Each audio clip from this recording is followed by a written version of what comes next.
Let's take this ordinary piece of wood and turn it in to this. Damn, that was a magical transition. All right, so the first thing I'm gonna do is I'm gonna add some adhesive, 3M Super 77 to be exact. It does get clogged a lot, so we may have to clean it, but let's see.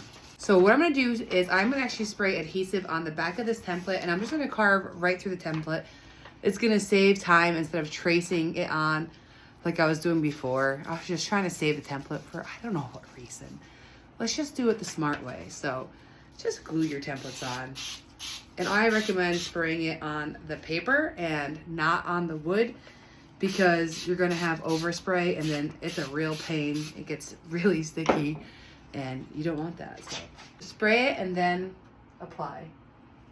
Now, normally this is where I would edit it out and make it look like I just put it down really fast and it was perfect. But we're on YouTube, folks, and this took me a little while. I had to readjust it a few times. So just make sure you have it down and then just give that wood a nice, good rub. Yeah, there we go. All right, so now we have our template adhered, and we're gonna go ahead and we're gonna take a router and carve all of these lines as a starting point for the power carving.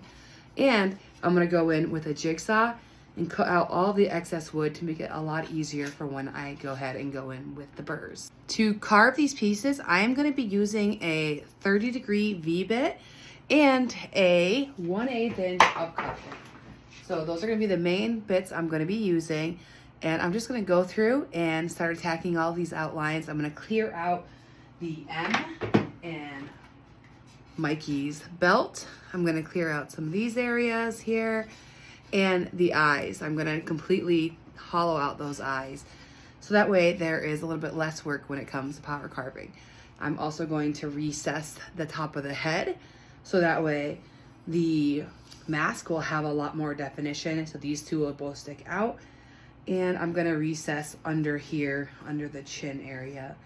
So I'm really just trying to help myself out. Anything that I need recess, which the legs as well, I'm gonna do now with the 1/8 inch upcut bit so that I don't have to do it with the burrs. Trying to make it as efficient as possible and use what I have. I love to hand router, so it's exciting. Okay, I'm gonna go really slow here so you can see what I'm doing. You saw I had that at an angle and then I kind of dropped the router in. I'm going very slow. You wanna take it nice and easy. Now I'm gonna speed it up for the sake of this video, but just take your time and work those outlines, get it all completely outlined before you move on to the next step. All right, look at him, he's gorgeous. So now I'm moving on to the next bit. It's the 1/8 inch upcut one that I showed you a little earlier. And I'm going to go ahead and remove those areas that we talked about. I don't know about you, but I love using a jigsaw. It's just so instantly gratifying. I love it. I love it. I love it. So I just go through and I cut as close as possible to everything. Again, this hugely eliminates carving time. Once we're all done, I peel off the templates as much as I can, but the easiest way to do is just to take some paint thinner, rub it on there really good, nice and saturated, and then get yourself like a little dental pick and literally just pick off all those pieces. And now you've got all these little things coming off really easily, which is super helpful.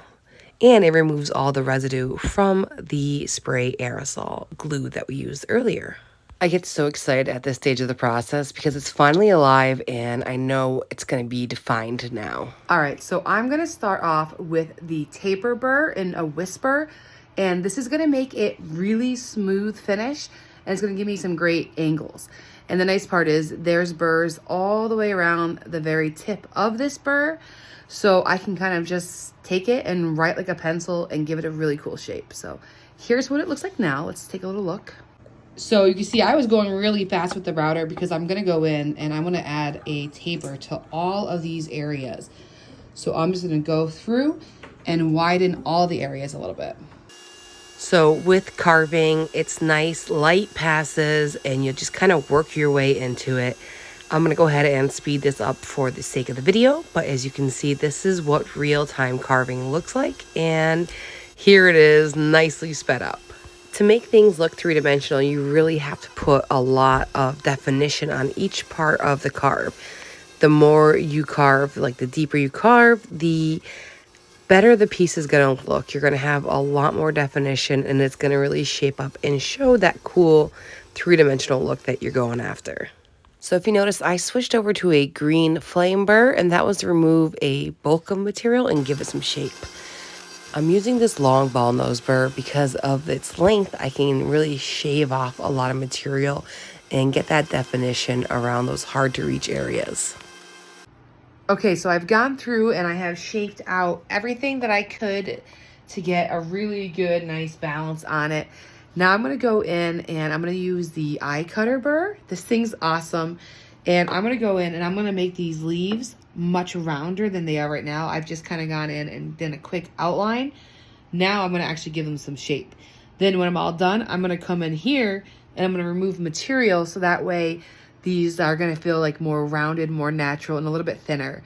Because some areas are just going to have to get thin, including like the nunchucks. I'm going to come in and remove some material on the other side.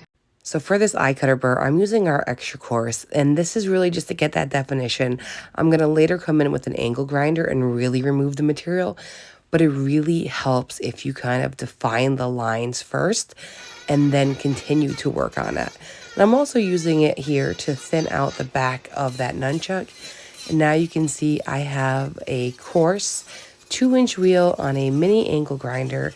This is going to help me get the material off as fast as possible and really thin out those leaves to make them look more realistic and have a better shape. So I'm really excited where this is now. And we've got some sanding to do before I can call it finished. If you have questions on any of the tools that I use to carve this, please let me know. I try to just kind of show you why I chose the burrs I did. All right, so here's a fun comparison between the very first one I made and then the newer one. I like seeing the progression. I hand drew this one and then made templates from it. So this is like the outcome of having a template created.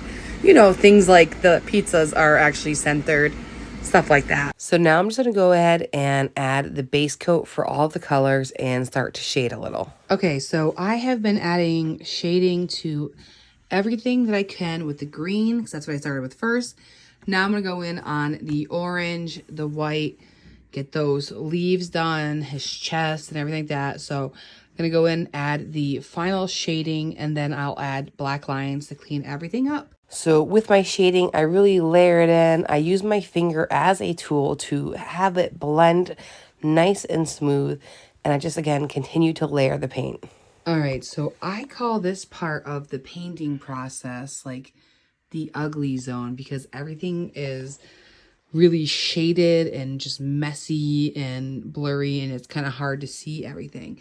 So I'm going to go in with some final shading, and then I'm going to start going in with the final details, which is going to be some white and black outlines and some pepperonis on that pizza. I hope you enjoyed this video. If there's something that I didn't cover that you want me to cover, please let me know. If you have questions on painting, again, just reach out. And don't forget to subscribe. Share this with your friend. If you've got a Ninja Turtle lover in your family, they need to know. They need to see this piece. I'm really proud of it. I have a few more of these tiki poles that I'm working on, and I can't wait to finish up those designs.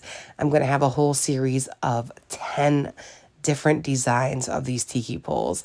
And if you want one, again, reach out. I'd love to create another one of these. And I hope that you tag me if you decide to make a carving like this. Obviously, it doesn't have to be a Ninja Turtle, but if you use any of these tips that you learned here, I would love to see how you've applied them into your own craft. And I hope you like this finished product. I know it's one of my favorite things I've ever made.